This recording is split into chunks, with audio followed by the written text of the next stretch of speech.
अहिले प्रधानमन्त्रीले बोलिरहँदाखेरि शेरबहादुर देउवाले प्रचण्डले बोलिरहँदाखेरि हामी कहाँ टेलिभिजनमा आउनुभन्दा पहिला सोसियल मिडियामा पुगिसकेका हुन्छ। त्यति पहुँच र प्रभाव छ सोसियल मिडियामा। मान्छेले बेलुका टेलिभिजन हेर्नुभन्दा पहिला सबैको हात हातमा चाहिँ तपाईँहरूको कन्टेन्ट पुगिसकेको छ।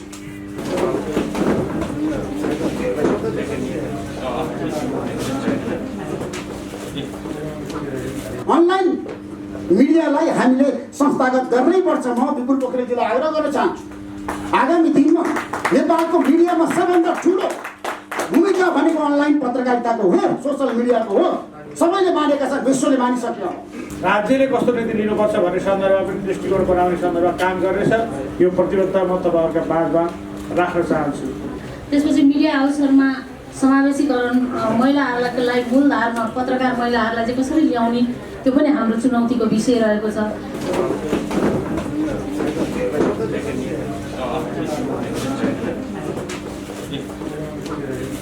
राजेन्द्र केरू, यसमा धेरै कुराहरू हामीले हाम्रा सानातिना चाहिँ लगानीका कामहरू गर्दै गर्दा राज्यको तर्फबाट केही सहुलियतको व्यवस्था पनि अरू पत्रकारलाई जस्तै हाम्रो अनलाइन टेलिभिजन पत्रकारहरूलाई पनि पाउँछ। किसिमको समाचार सम्प्रेषण गर्नुहुन्छ, बेलुका टेलिभिजनमा आउनुभन्दा पहिला अनलाइनमा पुग्छ, सोसियल मिडियामा पुग्छ। नमस्ते, म यश कुमार। अहिले यहाँहरू हेर्दै हुनुहुन्छ महाकुलुङ टेलिभिजन र यो च्यानललाई लाइक, कमेन्ट्स र सेयर गर्न नबिर्सिनुहोला। Thank you. विश्वको सर्वोच्च धरातलको आवाज महाकुलुङ अनलाइन टेलिभिजन।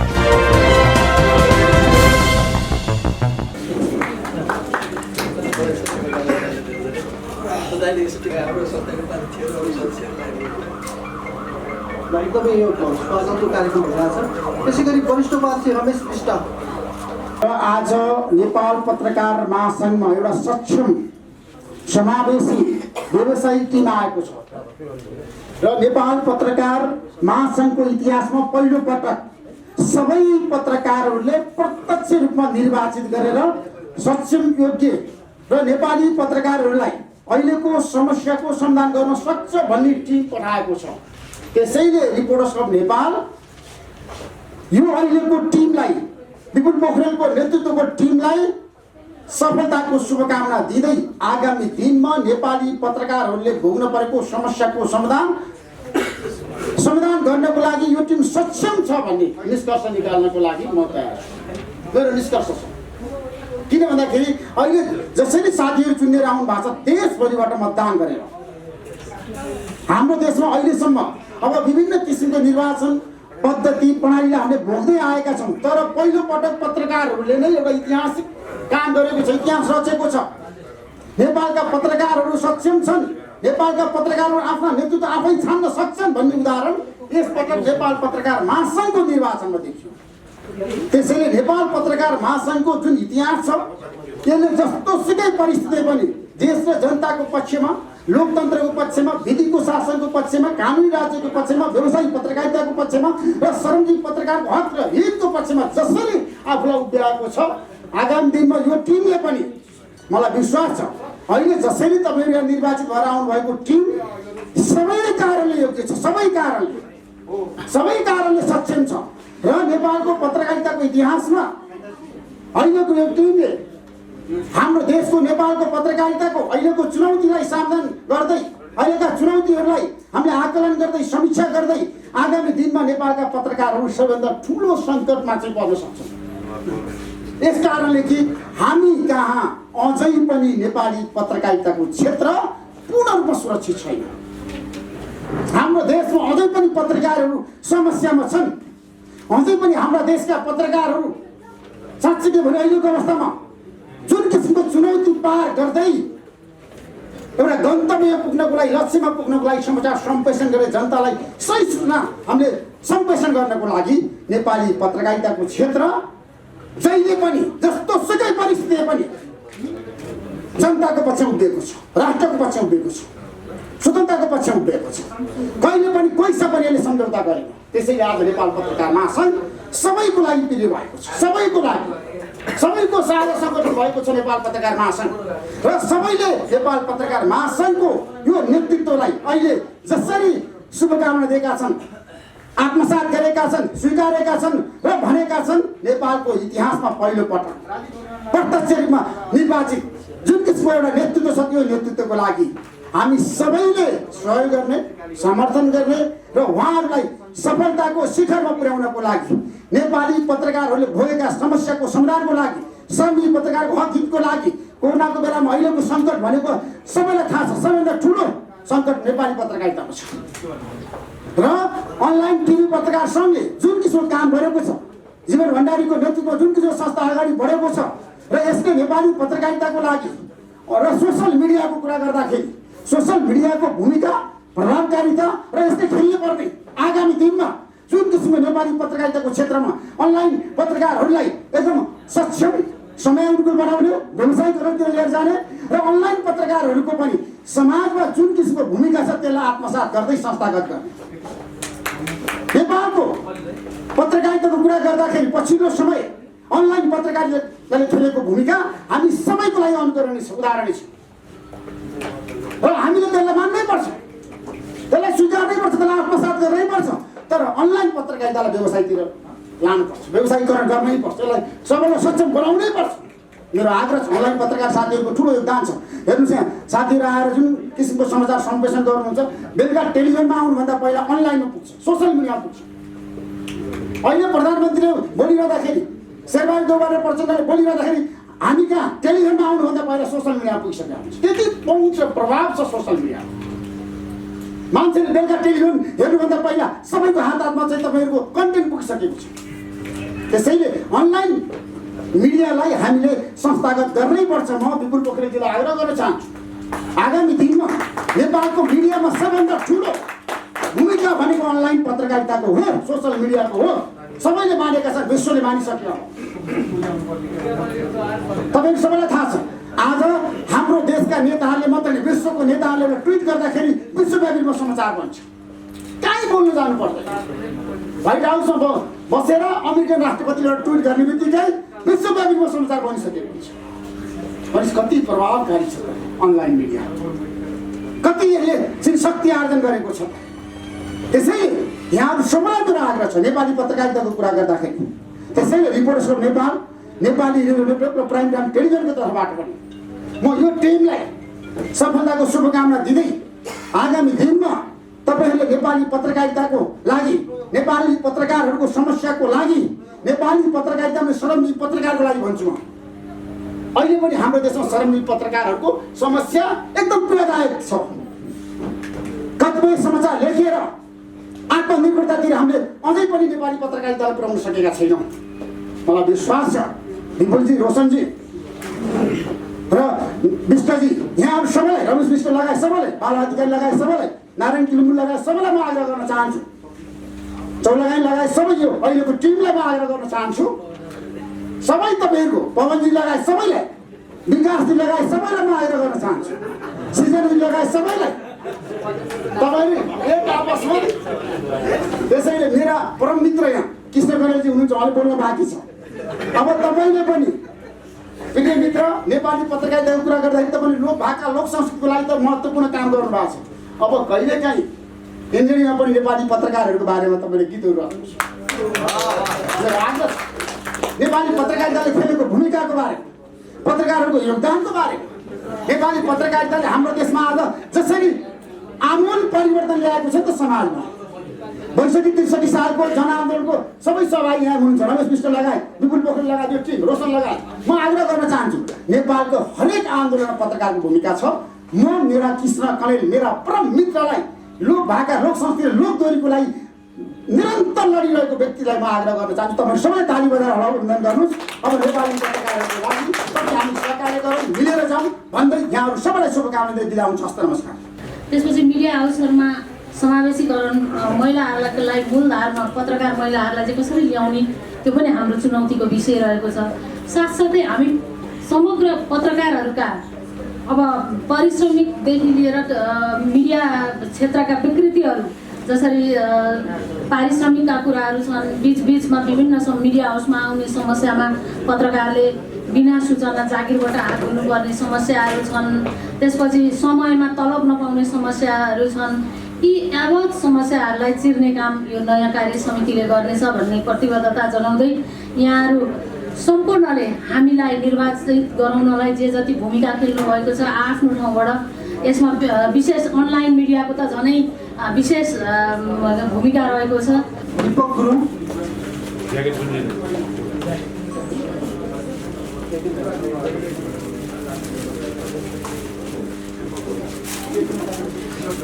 रञ्जन खनाल,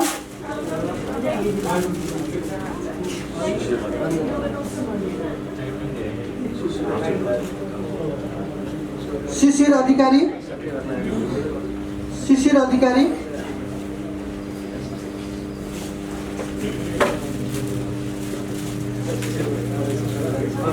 मिलन खत्री,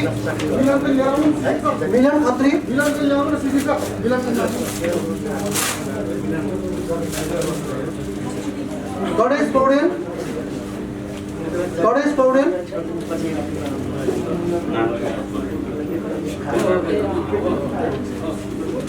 प्रेमराज लामिछाने, भुवन भुषाल,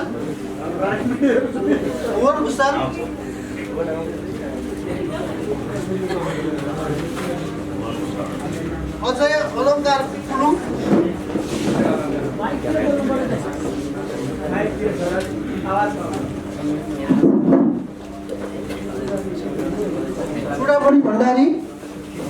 चुडामणि भण्डारी,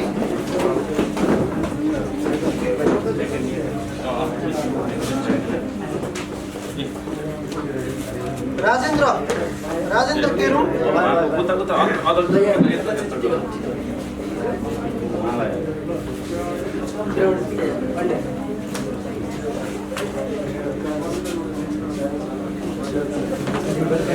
खगेन्द्र राउत,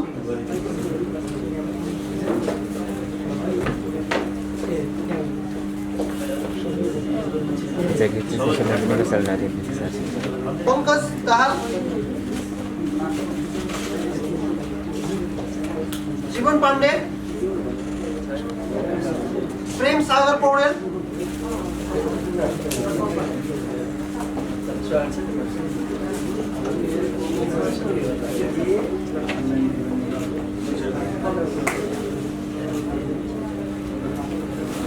सन्तोष निरौला,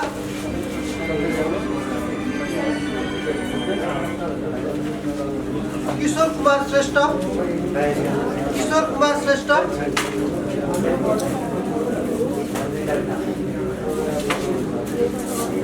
सागर उप्रेती,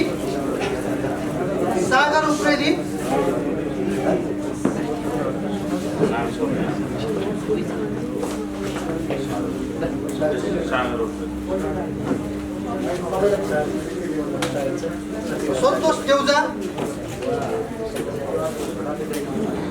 जीवन विष्ट, मञ्चमा आसन गर्नुभएका आदरणीय मित्रहरू र यो कार्यक्रममा उपस्थित हुनुभएका सबै साथीहरू,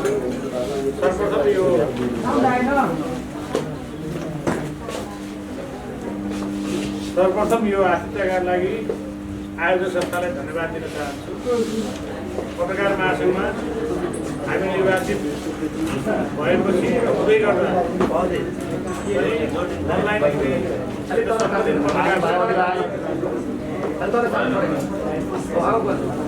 हाम्रो प्रचार अभियानलाई तीव्रता दिने सन्दर्भमा पनि सहयोग गर्नुभएको थियो।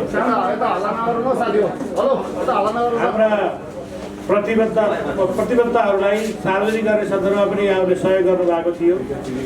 यसपालि हामीले 13,000भन्दा बढी सदस्यहरूबाट आफूलाई निर्वाचित गर्नुपर्ने थियो। 13,000 साथीहरू समक्ष आफ्ना योजनाहरू पुर्याउनु पर्ने दायित्व हाम्रो माझमा थियो र सबैलाई भेट्न सम्भव पनि थिएन। त्यो क्रममा अनलाइन टिभीसित सम्बन्धित साथीहरूले हाम्रा एजेन्डाहरू, हाम्रा कुराहरू, हाम्रा चुनावी धाराहरूलाई ती 13,000सम्म पुर्याउने सन्दर्भमा जुन भूमिका खेल्नुभयो त्यसको लागि म धन्यवाद दिन चाहन्छु। र यो विषयमा धन्यवाद दिँदै गर्दाखेरि अर्को एउटा मान्यता के पनि स्थापित भएको देखियो भने ठुलो सङ्ख्यामा आफ्ना मेसेजहरू डेलिभर गर्ने सन्दर्भमा अनलाइन टिभीहरू एउटा महत्त्वपूर्ण मिडियाका रूपमा उपस्थित भएका रहेछन् भन्ने मान्यता पनि यो हाम्रो निर्वाचनसित सँगसँगै स्थापित भएको छ। त्यसले गर्दा यो हाम्रो समाजको अनिवार्य क्षेत्रका रूपमा अनलाइन टेलिभिजनहरू अब प्रस्तुत भएका छन् र अनिवार्य आवश्यकताका रूपमा आफ्नो औचित्य पुष्टि गर्दै टेलिभिजनहरूले खेलेको भूमिकालाई अब कसरी व्यवस्थित गर्न सकिन्छ, अब कसरी सुदृढ गर्न सकिन्छ र यी टेलिभिजनहरूको निरन्तरताको लागि के योजना बनाउनुपर्छ भन्ने सन्दर्भमा अब सबैले गम्भीरतापूर्वक सोच्नुपर्ने अवस्था आएको छ। म मेरो नेतृत्वको पत्रकार महासङ्घको टिमले अनलाइन पत्रकारिताका सन्दर्भमा, अनलाइन टेलिभिजनहरूका सन्दर्भमा राज्यले कस्तो नीति लिनुपर्छ भन्ने सन्दर्भमा पनि दृष्टिकोण बनाउने सन्दर्भमा काम गर्नेछ। यो प्रतिबद्धता म तपाईँहरूका माझमा राख्न चाहन्छु। प्रविधिको विकाससँगै जुन सोसल मिडिया युट्युबहरूको चाहिँ एउटा उपस्थिति हाम्रो समाजमा भएको छ, अब यसलाई स्वीकार्नुभन्दा अर्को विकल्प हामीसँग छैन। यी सोसल मिडिया र युट्युबहरूप्रति एउटा नकारात्मक दृष्टिकोण पनि हाम्रो समाजमा पाइराखेको छ। तर त्यो नकारात्मक दृष्टिकोणले हामीलाई कुनै पनि बानीमा फाइदा गर्दैन। त्यो नकारात्मक दृष्टिकोण फालेर यी हाम्रा अगाडि उपस्थित भएका प्रविधिहरूलाई स्वीकार्छौँ भन्ने एउटा सङ्कल्प लिएर अगाडि बढ्नुको विकल्प हामीसँग छैन। त्यसले गर्दा यी प्रविधिहरूको स्वागत गर्नु हामी हाम्रो समाजको लागि र यो क्षेत्र पत्रकारिता क्षेत्रका लागि पनि एउटा बाध्यता अथवा अनिवार्यता हो भन्ने मलाई लागेको छ। त्यसले गर्दा यो क्षेत्रलाई सञ्चार माध्यमका रूपमा, सञ्चार कम्युनिकेट गर्ने माध्यमका रूपमा स्वीकारिसकेपछि यी माध्यमहरूबाट प्रवाह हुने सामग्रीहरू समाजको हितमा हुन्, समाजले चाहे जस्तो होस् र ती सामाजिक उत्तरदायित्व बोधले ओतप्रोत भएका सामग्रीहरू त्यहाँबाट प्रसारित हुन् भन्ने चाहना राख्नु स्वाभाविकै हो। र यी मिडियाहरूलाई क्रमशः हामी आम सञ्चारका मेन स्ट्रिमका मिडियाहरूका रूपमा स्वीकार्नका लागि त्यहाँ केही गर्नुपर्ने कामहरू छन्। ती कामहरू गर्ने सन्दर्भमा सर्वप्रथम तपाईँहरू आफै सचेत हुनुपर्छ भन्ने मलाई लाग्छ। त्यो बहसलाई घनीभूत बनाउने सन्दर्भमा पत्रकार महासङ्घले फेसिलिटेट गर्छ। राज्यले कस्तो कानुन बनाउने भन्ने सन्दर्भमा हामीले सुझाव दिन्छौँ। तपाईँहरूको चाहना के छ भन्ने सन्दर्भमा तपाईँहरूसँग हामी प्रशस्त छलफल गर्छौँ। यी सबै प्रक्रियाहरू दोस्रो चरणका प्रक्रियाहरू। पहिलो चरणमा तपाईँहरू आफूबाट भित्रैबाट सङ्कल्पित हुनुपर्छ, मैले यो माध्यम समाज उपयोगी माध्यमका रूपमा प्रस्तुत गर्छु, मैले यी माध्यमहरूको समग्र नेपाली समाज, नेपाली नागरिकहरूलाई हित हुने ढङ्गले मैले प्रस्तुत गर्छु र यी माध्यमहरू जसको ह्यान्डल मैले गरिराखेको छु, यी माध्यमहरूको कुनै पनि हालतमा दुरुपयोग हुन दिन्न र यी माध्यमहरूप्रतिको नागरिक विश्वास मैले अभिवृद्धि गर्छु र यी माध्यमहरू मार्फत नागरिकले अपेक्षा गरेका सामग्रीहरू मैले पस्कन्छु भन्ने सन्दर्भमा सबैभन्दा बढी गम्भीर र सबैभन्दा बढी सङ्कल्प तपाईँहरू आफैले लिनुपर्छ भन्ने मलाई लागेको छ। किनभने हामी एउटा नयाँ अभ्यासमा, नवीन अभ्यासमा गएका छौँ। पहिले तपाईँहरू फिजिकल्ली जोडिनु भएको छ। त्यस कारण सर्वप्रथम तपाईँहरूको दायित्व हुन्छ। मलाई लाग्छ त्यो दायित्व बोध गरेर होला अनलाइन टिभी पत्रकार सङ्घ संस्था तपाईँहरूको खुल्यो र तपाईँहरूले एउटा स्वनियमन निर्देशिका पनि बनाउनु भएको छ। त्यो स्वनियमन निर्देशिका जारी हुने कार्यक्रममा पनि म आमन्त्रितका रूपमा मलाई बोलाउनु भएको थियो संस्थाका साथीहरूले। म प्राविधिक कारणले आउन सकेन र त्यो स्वनियमन निर्देशिका मैले हेर्दै गर्दाखेरि तपाईँहरू यो क्षेत्रलाई व्यवस्थित गर्न चाहनुहुन्छ, तपाईँहरू यो क्षेत्रलाई पत्रकारिताको एउटा महत्त्वपूर्ण चाहिँ पक्षको रूपमा, एउटा पार्टको रूपमा चाहिँ स्थापित गर्न चाहनुहुन्छ भन्ने कुरा तपाईँहरूको निर्देशिकाको अक्षरबाट त्यो अनुभव गर्न सकिने अवस्था मैले पाएँ। त्यसले गर्दा तपाईँहरूले यसलाई जुन ढङ्गले मेन स्ट्रिमको मिडियासँग जोड्ने एउटा सङ्कल्प गर्नुभएको छ, त्यसको म उच्च सम्मान गर्न चाहन्छु। र पत्रकारिता भनेपछि त्यहाँभित्र सम्पादन भन्ने कुरा अनिवार्य हुन्छ। सम्पादन भएन भने पत्रकारिता हुँदैन, त्यो हल्लाखोर मात्रै हुन्छ। अहिलेसम्म युट्युबहरूलाई गाली गर्ने, सोसियल मिडियालाई गाली गर्नेहरूको कुरा जस्ताको तस्तै चेपाइदिए भन्छन् भन्ने छ। त्यो आलोचनाको पछाडिको कारण भनेको के हो भन्दाखेरि त्यहाँभित्रको सम्पादनको पक्ष अलिकति कमजोर देखिएका कारण। त्यो सम्पादन गरेर हाम्रो सामाजिक उत्तरदायित्व सहितको एउटा सामग्री उत्पादन गरेर त्यसलाई प्रस्तुत गर्ने चाहिँ अभ्यासको हामीले विकास गऱ्यौँ भने त्यहाँ सम्पादनको काम पनि हुँदो रहेछ भन्ने कुरा उपभोक्ताहरूले, यो सोसियल मिडिया अनलाइन टेलिभिजनका उपभोक्ताहरूले बुझ्न सक्छन्। त्यसले गर्दा तपाईँहरूको सबैभन्दा ठुलो प्रयास अब हामीले सम्पादन सहितको सामग्री दिन्छौँ र त्यो सामग्री समाजको उपयोगिताका लागि प्रस्तुत हुन्छ र त्यो सामग्रीले कसैलाई पनि चाहिँ तपाईँको यो समस्या समस्यामा पार्ने, लाङ्छित गर्ने र अरूलाई चाहिँ सित्याउने खुइलाउने कुरा हुन्न भन्ने कुरामा तपाईँहरू प्रतिबद्ध हुनुपर्छ। जहाँ सम्पादकीय कुताको कुरा हुन्छ त्यहाँनिर हाम्रो पत्रकार आचार संहिता आकर्षित हुन्छ। नेपाल पत्रकार महासङ्घ र प्रेस काउन्सिलले निर्माण गरेको आचार संहिताको परिधिभित्र रहेर सम्पादकीय नीति आफै सम्पादकीय नीति बनाएर आफैलाई सुनियमन गरेर मैले बनाएको सम्पादकीय नीति अनुसार म चलेको छु कि छैन भनेर आफूलाई जागिना हेर्ने एउटा कल्चरको डेभलप गरेर तपाईँहरू अगाडि बढ्नुभयो भने समाजबाट उठिरहेका प्रश्नका औलाहरू आफै झर्नेछन्। त्यो दिशामा तपाईँहरू आफै लाग्नुहुनेछ भन्ने मैले विश्वास लिएको छ। यदि हामी त्यसो गरेनौँ र हामीले सम्पादन भन्ने पक्षलाई बिर्स्यौँ र हाम्रो सोसल ड्युटीलाई हामीले बिर्स्यौँ र आचार संहिताप्रति हाम्रो चाहिँ एक किसिमको लगाव अथवा त्यसप्रतिको प्रतिबद्धता हामीले देखाएनौँ भने राज्य कठोर भएर आउँछ र राज्य कठोर भएर आइरहँदाखेरि हाम्रा अभिव्यक्ति स्वतन्त्रताहरूलाई कुण्ठित गर्ने ढङ्गले राज्य प्रस्तुत हुन्छ। हामीलाई अभिव्यक्ति स्वतन्त्रता कुण्ठित गर्ने राज्यको प्रस्ताव प्रयास र कानुनहरू किमार्थ स्वीकार्य छैन। त्यसका विरुद्ध हामी जस्तोसुकै आन्दोलन गर्न पनि तयार छौँ। यो हाम्रो कन्फिडेन्ट हो, यो हाम्रो तागत हो, यो हामी सक्छौँ र सकेर देखाएको पनि छौँ। तर पनि हाम्रा कारणले हाम्रा गतिविधिले राज्यले हामीमाथि नियन्त्रण गर्ने कानुनहरू ल्याउने बाटो बन्द गरिदिने दायित्व पनि हाम्रो हो। हामीले त्यस्ता गतिविधिहरूलाई निरुत्साहित गर्न थाल्यौँ। हामीले यी सञ्चार माध्यमहरूको सदुपयोगितातर्फ हामीले आफूलाई आकर्षित गर्यौँ। यी तपाईँको एक किसिमले भन्ने हो भने यसलाई अतिरञ्जित बनाएर यसलाई चाहिँ बढी चाहिँ तपाईँको भ्युवर बढाउने नाममा चाहिँ हामीले सामाजिक उत्तरदायित्वको पक्षलाई बिर्स्यौँ भनेपछि राज्य हाम्रा विरुद्ध प्रस्तुत गर्नु खतरा रहन्छ। त्यसले गर्दाखेरि हाम्रो क्षणिक लाभका लागि, क्षणिक एक किसिमले भन्नुहुन्छ भने क्षणिक एउटा चाहना प्राप्तिका लागि, क्षणिक तुष्टिकरणका लागि राज्य नै हाम्रा विरुद्ध उभिने अवस्थाको उपस्थिति हुन दिनु हुँदैन। यसतर्फ अनलाइन टेलिभिजनसँग सम्बन्धित सम्पूर्ण साथीहरूले गम्भीरताका पूर्वक ध्यान दिनुहुनेछ भन्ने म आग्रह गर्न चाहन्छु। स्वनियमन भने आफूलाई बाध्य हो। नियमन गर्न राज्य उभियो भने हामीलाई उसले नियन्त्रण गर्न थाल्छ, हाम्रो अभिव्यक्ति स्वतन्त्रताहरू कुण्ठित हुन्छन्। त्यसले गर्दा स्वनियमनको अभ्यास यहाँले बढाउनुहोस् भन्ने म आग्रह गर्न चाहन्छु। यो सोसाइटीको एउटा महत्त्वपूर्ण पार्टको रूपमा चाहिँ अनलाइन टेलिभिजनहरूको उपस्थिति भइसकेको बेला यसलाई स्वनियमन गर्दै यसलाई व्यवस्थित गर्दै अगाडि बढ्नुपर्छ। राज्यले यो यस्ता सञ्चार माध्यमहरू सोसियल मिडियादेखि लिएर तपाईँको यो युट्युबहरूको उपस्थितिलाई स्वीकार्न सकिराखेको छैन। यी माध्यमहरूले हरेक कुरालाई ट्रान्सपेरेन्ट गरेको छ भनेर राज्य तर्सेको छ। राज्य सधैँ पारदर्शितासँग तर्सिन्छ, यो राज्यको नेचरै हो। अहिलेको राज्य पनि पारदर्शितासँग तर्सेको छ, जसका कारण मिडियाप्रति उसको वक्र दृष्टि रहेको छ। त्यसले गर्दाखेरि हामी पारदर्शिताको अभ्यास गर्दा गर्दा पनि आफ्नो स्वनियमन र स्वअनुशासनभित्र बसेर गयौँ भने हामी भोलिको जगमा उभिएर पारदर्शिताको पक्षमा उभिएको हुन्छ। त्यसतर्फ म सबै साथीहरूलाई विनम्रताका साथ आग्रह गर्न चाहन्छु र यी सञ्चार संस्थाहरूलाई अनलाइन टेलिभिजनहरूलाई कसरी चाहिँ व्यवस्थित गर्ने, स्वामित्व तथा जवाबदेहिता कसरी चाहिँ निर्माण गर्ने, आफ्नो सम्पादकीय नीति कसरी बनाउने भन्ने सन्दर्भमा तपाईँहरूको निर्देशिकामै तपाईँहरूले प्रष्ट रूपमा लेख्नु भएको छ। त्यसमा अझ विस्तारमा छलफल गर्न सकिने ठाउँहरू होला। तर के भन्दा एउटा अभ्यास प्रारम्भ भएको छ। यसलाई निरन्तरता दिँदै हामी एउटा प्रविधिको विकाससँगै हाम्रा सामु उपस्थित सूचना प्रवाहको एउटा नयाँ क्षेत्रलाई हामीले त्यहाँ व्यवस्थित गर्ने दिशामा हामी अगाडि बढ्नुपर्छ। पत्रकार महासङ्घ यसमा जस्तोसुकै विश्लेषण गर्न पनि तयार रहेको म प्रतिबद्धता व्यक्त गर्न चाहन्छु र तपाईँहरूको सूचना प्रवाहको क्रम निरन्तर रहोस्। तर शर्त छ, सम्पादकीय नीति तपाईँहरूको आफ्नो बन्नैपर्छ, पत्रकारिता आचार संहितालाई तपाईँहरूले फलो गर्नैपर्छ। यो दुईवटा कुरा गरेर सूचना प्रवाह गर्ने नीतिमा तपाईँहरू जानुहोस्, मेरो शुभकामना रहेको छ। र पत्रकार महासङ्घको यो अहिलेको नेतृत्व आइसकेपछि हामीले प्रेस स्वतन्त्रताका पक्षमा आफूलाई उभ्याउँदै आएका छौँ। यसको निरन्तरता जरुरी छ। श्रमको उचित अभ्यास भएको अवस्थाको सुनिश्चितताका लागि हाम्रो कदम अगाडि जान जरुरी छ। अहिले कोभिडको फेरि सङ्क्रमण बढ्दो अवस्था छ। हामीले यसलाई पनि विशेष रूपमा ख्याल गर्नुपर्ने बेला भएको छ। पत्रकार साथीहरू फ्रन्टलाइनरहरू हुनुहुन्छ, अहिले पनि यो भिडभाडका साथ हामी यहाँ उपस्थित भएका छौँ। हामी सम्पूर्ण रूपमा सुरक्षा सतर्कताका साथ आफूलाई प्रस्तुत गरौँ। आफ्नो जीवन जोगाएर सूचना प्रवाह गर्ने दायित्वलाई निर्वाह गर्न जरुरी हुन्छ। त्यसले गर्दाखेरि स्वस्थ रहेर पत्रकारिता गर्ने सन्दर्भमा यहाँहरूले आफै पनि आफूलाई स्वनियमन गर्नुहोस्, आफ्नो संहिता आफै बनाउनुहोस्। र सबै सञ्चार माध्यमहरूलाई मैले विनम्रताका साथ आग्रह गर्छु।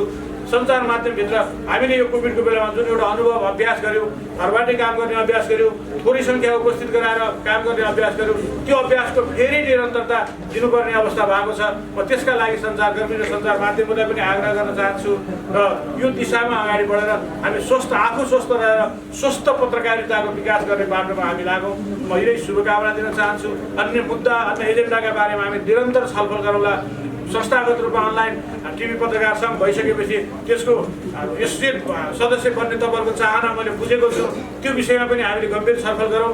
एसोसिएटबाट प्रतिनिधित्व गर्ने साथीहरू हुनुहुन्छ, उहाँहरूसँग निरन्तर यहाँहरूले अन्तर्क्रिया गर्नुहोस्। एसोसिएट संस्थाहरूलाई कसरी सबल बनाउने भन्ने सन्दर्भमा हामीले आफ्नो प्लान बनाउँदैछौँ। एसोसिएट संस्थाका सबै सदस्यहरूले पत्रकार महासङ्घमा मतदान गर्नुहुन्छ। त्यो मतदान गर्ने क्रममा बिम मान्छेहरू पत्रकारहरूले मतदान गर्ने अवस्थाको सुनिश्चितताका लागि केही कार्यविधिहरू अझ व्यवस्थित र अझ पारदर्शी ढङ्गका कार्यविधि बन्नुपर्ने अवस्था छ। त्यसका लागि पनि कार्य समितिले काम गर्नेछ र तपाईँ हामी सँगै मिलेर नेपाली पत्रकारिताको एउटा गौरवशाली इतिहासलाई अझ उजागर गर्ने दायित्व निर्वाह गर्ने दिशामा अगाडि बढौँ। हामी सहकार्य गरौँ। सहकार्यका लागि हामीले पत्रकारिताको मूल धर्म, मूल मर्म, हाम्रो आचार संहिता र हाम्रो सम्पादकीय नीतिमा प्रष्टता जरुरी छ। त्यति प्रष्टताका साथ सहकार्य गर्दै अगाडि बढ्नका लागि पत्रकार महासङ्घ तयार रहेको जानकारी गराउन चाहन्छु र सबै मित्रहरूलाई हामीलाई यो निर्वाचित गर्ने क्रममा प्रत्येक साधारण सदस्यले मतदान गर्नुभएको छ। म यो अवसरको यो फोरमको यो उपयोग गर्दै म सबै साथीहरूलाई प्रति कृतज्ञता व्यक्त गर्न चाहन्छु। यहाँहरूको विवेकपूर्ण मतदानले एउटा सबल नेतृत्व पत्रकार महासङ्घको केन्द्रमा, प्रदेशमा र जिल्लामा आएको छ। त्यो टिमप्रतिको यहाँहरूको विश्वास हामीले कति पनि कमी हुन दिने छैनौँ। यो प्रतिबद्धता व्यक्त गर्दै यो आयोजक संस्थालाई धन्यवाद दिँदै आफ्ना भनाइहरू यति गर्छु। नमस्कार। हामीले आफैमा स्वाभाविक रूपमा चाहिँ अरू धेरै चुनौतीहरू, अरू धेरै विषयवस्तुहरू, लोकतन्त्र, पत्रकारको सुरक्षा, पारिश्रमिकको कुरा, धेरै कुराहरू छँदैछन् कि अरूले उठाइरहेका छन्। हामीले त्यसमा जोडिरहनु पर्दैन। म समय पनि छोटो छ। मैले सिधै मेरो विषयवस्तुमा प्रवेश गर्न चाहन्छु। अनलाइन टेलिभिजन पत्रकार सङ्घको सरकारको विषय भनेको त्यसमा अव्यवस्थित र असङ्गठित तरिकाले देशभरि र संसारभरि नै लडिरहेका अनलाइन टेलिभिजन पत्रकारहरूको हक अधिकार, त्यसलाई व्यवस्थित गर्ने, शुद्धिकरण र सुदृढीकरण गर्ने। मैले दुईवटा शब्द अलिकति जोड गरेर भन्ने गरेको छु। शुद्धिकरण गर्ने सबैभन्दा पहिला को पत्रकार हो, को पत्रकार होइन भने, र उनीहरूलाई सुदृढीकरण गर्ने, उनीहरूलाई थप बलियो बनाउँदै लैजाने, मजबुत बनाउँदै लैजाने मुख्य चाहिँ हाम्रो दायित्व छ, मुख्य प्राथमिकताको विषय छ। त्यसतर्फ पत्रकार महासङ्घको ध्यान जाओस्। यो कार्य समितिमा खास गरेर न्यू मिडियामा एकदमै चासो राख्ने, न्यू मिडियाबाट काम गरेर आइरहनुभएका अग्रज व्यक्तित्वहरूले यो नेपाल पत्रकार महासङ्घको अहिलेको नेतृत्वमा कार्य समितिमा हुनुहुन्छ। उहाँहरूले यसको महत्त्व अवश्य पनि बुझ्नुहुन्छ र समाजले पनि सबैले अनलाइन टेलिभिजन पत्रकारिता क्षेत्रको बारेमा प्रश्न उठाइरहेको छ। सबैलाई पत्रकार भन्दै गर्दा पत्रकार महासङ्घको अस्तित्व, पत्रकार समग्रमा पत्रकारहरूमाथि नै प्रश्न उठिरहेको अवस्था छ। त्यसको बारेमा उचित जवाफ दिने र उचित प्रश्न पार्ने जिम्मेवारी पनि पत्रकार महासङ्घको अवश्य नै हो, अभिभावक संस्थाको हिसाबले। त्यस कारणले हामीले अनलाइन टेलिभिजन पत्रकार सङ्घको तर्फबाट हामीले यस क्षेत्रलाई व्यवस्थित गर्नुपर्छ, शुद्धिकरण र सुदृढीकरण गर्नुपर्छ र यस क्षेत्रमा राम्रो काम गरिरहेका साथीहरूलाई प्रोत्साहित गर्नुपर्छ र नराम्रो काम गर्नेलाई निरुत्साहित गर्नुपर्छ भन्ने प्रयासहरू हामीले अनलाइन टेलिभिजन स्वनियमन निर्देशिका समिति केही महिना अगाडि हाम्रो अनलाइन टेलिभिजन पत्रकार सङ्घको वार्षिक उत्सव र सार्वजनिक सभाको अवसरमा हामीले पारित गरिसकेका छौँ। अब हामीले त्यसलाई हाम्रा सहकर्मी साथीहरू, हाम्रा सदस्य साथीहरू र यस क्षेत्रमा काम गर्ने साथीहरूलाई त्यसबारेमा प्रशिक्षित गर्नुपर्ने, त्यसबारेमा ओरिएन्टेसन गर्नुपर्ने, त्यसबारेमा जानकारी गराउनु पर्ने आवश्यकता छ। धेरै साथीहरूले जानेर नजानेर गल्ती गर्नुभएको छ। धेरै साथीहरूले थाहै पाउनु भएको छैन के गर्नुपर्छ, के गर्नु हुँदैन भन्ने नै जानकारी छैन। जे जान्नुभयो त्यही गर्दै आउनु भएको छ। जे जान्नुभयो त्यही गर्नु आफै पनि गल्ती होइन, तर हामीले सिकाउन सकेनौँ। हामीले सिकाउन भ्याइएर राज्यले र हामी यस्तै अरू सङ्घ संस्थाहरूले सिकाउन नसक्नु हाम्रो कमजोरी हो। त्यस कारणले हामीले त्यो जिम्मेवारी बोध गर्दै अब उहाँहरूलाई चाहिँ एउटा गाइड गर्ने कुरा, उहाँहरूलाई हाम्रो अनुभवका आधारमा दिशा निर्देश गर्ने कुरामा हाम्रो पत्रकार महासङ्घ सँगै हामी अनलाइन टेलिभिजन पत्रकार सङ्घले सहकार्य गर्न चाहन्छ र हामीले खास गरेर सबै साथीहरूलाई शुद्धिकरण र सुदृढीकरणमा सक्रिय बनाउँदै यस क्षेत्रको चाहिँ आचार संहिताको कुरा आयो, स्वनियमन निर्देशिकाको कुरा आयो, व्यावसायिक दक्षता वृद्धिका लागि पनि हामीले सबैले काम गर्न आवश्यक छ। त्यसका लागि सरकारले, पत्रकार महासङ्घले र अनलाइन टेलिभिजन पत्रकार सङ्घले संयुक्त रूपमा यस क्षेत्रमा रहेका धेरै साथीहरू जो जानी नजानी आफ्नो तरिकाले काम गरिरहनु भएको छ, तर त्यसमा थोरै मात्रै हामीले आइडिया दिन सक्यौँ भने उहाँहरू अझ राम्रो, अझ गुणस्तरीय, अझ प्रभावकारी र जिम्मेवार काम गर्न सक्नुहुनेछ। तर यसबारेमा हामी सबैले के गर्यौँ भने यो अनलाइन टेलिभिजन पत्रकारिता क्षेत्र एउटा पोखरी हो भनेर थुक्दै हिँड्यौँ, पोखरी हो भन्दै थुक्दै हिँड्यौँ, तर त्यो पोखरीमा सफा गर्ने आँट कसैले गरेनौँ। त्यस कारणले हामीले आफैले यो पोखरीमा हाम फालेका छौँ र हाम फालेर यसमा चाहिँ सफाइ गर्ने गरेका छौँ र पोखरीभित्र लेउहरू पनि हुन सक्छन्, कमलका फुलहरू पनि हुन सक्छन्। धेरै कमलका फुलहरू छन्, ती कमलका फुलहरूलाई हुर्काउन आवश्यक छ र धेरै लेउहरू छन्, तिनीहरूलाई पखाल्न आवश्यक छ। त्यो कुराका लागि अनलाइन टेलिभिजन पत्रकार सङ्घले आफ्नो तर्फबाट प्रयास गरिरहेको छ। त्यसको लागि नेपाल पत्रकार महासङ्घ अभिभावक संस्थाले गोष्ठीमा हैसियत गर्नेछ, गाइड गर्नेछ र हामीलाई सहयोग गर्नेछ र हामी सँगसँगै सहकार्य गर्न पाउनेछौँ भन्ने अपेक्षा आजको दिनमा मैले शुभकामनाको मन्तव्यको सिलसिलामा व्यक्त गर्न चाहन्छु। त्यसै गरी हामीले यस क्षेत्रमा साथीहरूको वृद्धि विकास गर्नुपर्नेछ, यहाँको क्षमता वृद्धि विकास गर्नुपर्नेछ, त्यो कुरामा पनि सँगसँगै सबैको अपेक्षा गर्दछु। त्यसै गरी यो अनलाइन टेलिभिजन पत्रकारिता क्षेत्र एउटा स्वनियमन के भन्छ व्यवसाय स्वरोजगारमूलक हामी साना स्वरोजगारमूलक मिडिया भनेर पहिला हाम्रा साप्ताहिक पत्रिकाहरूलाई र सानातिना अनलाइनहरूलाई फान्ने गरेका थियौँ। त्योभन्दा पनि अझै बढी यो स्वरोजगारमूलक धेरै लगानी छ। हाम्रो अब टेलिभिजनहरूले क्यामेरादेखि लिएर स्टुडियोदेखि लिएर फिल्डमा भिड्नुपर्ने धेरै कामहरू छन्। यो स्वरोजगारमूलक काम हो र धेरै साथीहरूले आफैले वास्तव भने पनि विदेशबाट पैसा लिएर आएका छन्। यसले यसको रेमिटेन्समा समेत योगदान गरेको छ। यी कुराहरूलाई पनि कसरी व्यवस्था गर्न सकिन्छ र स्वरोजगारमूलक धेरै साथीहरू हजारौँ साथीहरू यसमा आबद्ध हुनुहुन्छ र आफ्नो घर परिवार पाल्नु भएको छ, आफ्नो करियर बनाउनु भएको छ। यो आफैमा राज्यका लागि, समाजका लागि, आर्थिक क्षेत्रका लागि एउटा ठुलो योगदान हो र पत्रकारिता क्षेत्रका लागि एउटा नयाँ चाहिँ क्षेत्र हो र उर्वर क्षेत्र हो, उर्वर भूमि हो। त्यसका लागि पनि यो साथीहरूको स्वरोजगारमूलक कामको लागि राज्यको तर्फबाट पत्रकार महासङ्घले पनि लबिङ गरिदियोस् र उहाँहरूको चाहिँ आफ्नो व्यवसायलाई चाहिँ बलियो बनाउन सहयोग गरोस् भन्ने अनुरोध गर्दछु। त्यसै गरी हामीले यो एकदम जोखिमपूर्ण काम हामी साथीहरू धेरै जसो विभिन्न ठाउँमा दौडधुप गर्नुपर्ने र जोखिमपूर्ण कामहरूमा गर्नुपर्ने भएको कारणले साथीहरूको स्वास्थ्य बिमाको कुरा र कल्याणकारी कोषको कुरा पनि हामीले गरिरहेका छौँ। एउटा कोष बनाउँदैछौँ हामी र त्यो कोषबाट यो दुःख सुखमा परेका र दुर्घटनामा परेका, बिरामी भएका र चाहिँ सरसामानहरूमा डिस्टर्ब भयो, केही क्षति भयो भने उहाँहरूलाई सानोतिनो सहयोग गर्न सकिन्छ कि भनेर हामीले अनलाइन टेलिभिजन पत्रकार सङ्घले आफ्नो तर्फबाट केही प्रयास गरिरहेको छ। त्यसका लागि पत्रकार महासङ्घले पनि र सरकार र निकायहरूले पनि यसमा केही योगदान गर्छन्, सहयोग गर्छन् र यसतर्फ चासो दिनेछन् भन्ने हामीले अनुरोध गरेका छौँ। र यसमा धेरै कुराहरू हामीले हाम्रा सानातिना चाहिँ लगानीका कामहरू गर्दै गर्दा राज्यको तर्फबाट केही सहुलियतको व्यवस्था पनि अरू पत्रकारलाई जस्तै हाम्रो अनलाइन टेलिभिजन पत्रकारहरूलाई पनि पाउँछ। त्यसै गरी हाम्रो अनलाइन टेलिभिजन पत्रकारहरूलाई अझै पनि पत्रकार नमान्ने समस्या छ। आखिर उहाँहरूले पत्रकारिताको मर्म धर्मअनुसार काम गर्ने प्रयास गर्दा गर्दै पनि पत्रकार नमान्ने समस्या छ। त्यो पत्रकार मान्ने पत्रकारको पहिचान पहुँच दिलाउने कुरामा पनि यहाँको तर्फबाट स्वीकार्य होस् र त्यसका लागि हामीले मान्नुपर्ने शर्त के हो? अनलाइन टेलिभिजन पत्रकार सङ्घको स्वनियम निर्देशिका मान्ने हो कि पत्रकार आचार संहिता मान्ने हो कि राज्यको कुन कानुन मान्ने कुरा? त्यो मान्ने कुरामा सबै पत्रकार साथीहरू तयार हुनुहुन्छ, तर त्यो मान्ने तयार हुँदाहुँदै पनि पत्रकार नमान्ने समस्या छ। त्यस कारण त्यो कुरामा त्यो एउटा चोट छ, चोटपूर्ण चाहिँ एउटा पीडा छ। त्यो पीडालाई पनि पत्रकार महासङ्घले महसुस गरेर सम्बन्धित ठाउँहरूमा ढोक्दै गाडिदिनुहुन्छ भने हामी अनलाइन टेलिभिजन पत्रकार कर्मीहरूको तर्फबाट म अनुरोध गर्न चाहन्छु। र लास्टमा अघि पनि एसोसिएटको कुरा आएको छ। हामी नेपाल पत्रकार महासङ्घको छाता संस्थामा रहेर अनलाइन टेलिभिजन पत्रकार सङ्घ पनि एउटा एसोसिएट संस्थाको रूपमा रहेर यहाँको विधानमा रहेर यहाँको चाहिँ मूल्य, मान्यता र मर्म अनुसार चाहिँ हामी सबैजना काम गर्न तयार छौँ। र हाम्रो अनलाइन टेलिभिजन पत्रकार सङ्घको सदस्य बन्नको लागि पनि हामीले धेरै टाइट चाहिँ एउटा चाहिँ मापदण्ड बनाएका छौँ। त्यो टाइट मापदण्डमा एग्री भएर साथीहरू सहभागी हुनुहुन्छ।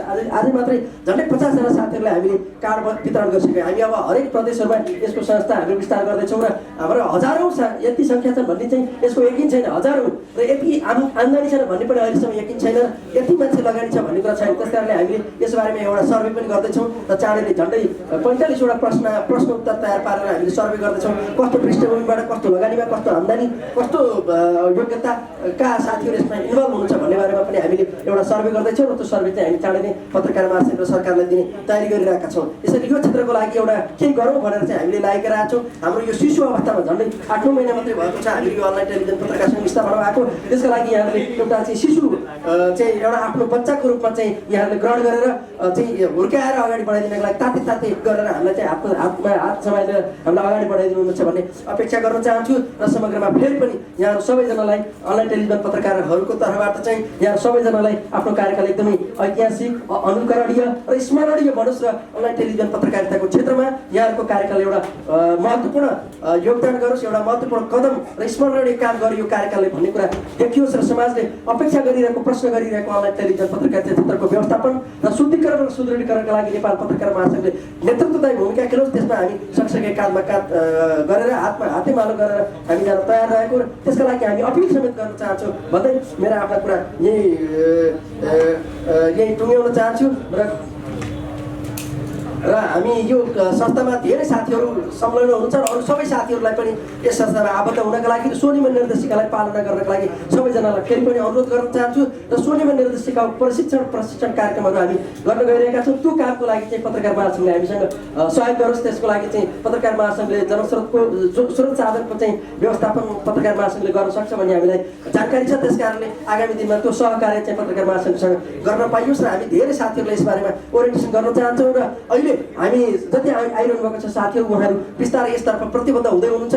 अपेक्षा सुरुमै सबै राम्रो हुन्छ भन्ने अपेक्षा अवश्य पनि गर्न सकिँदैन।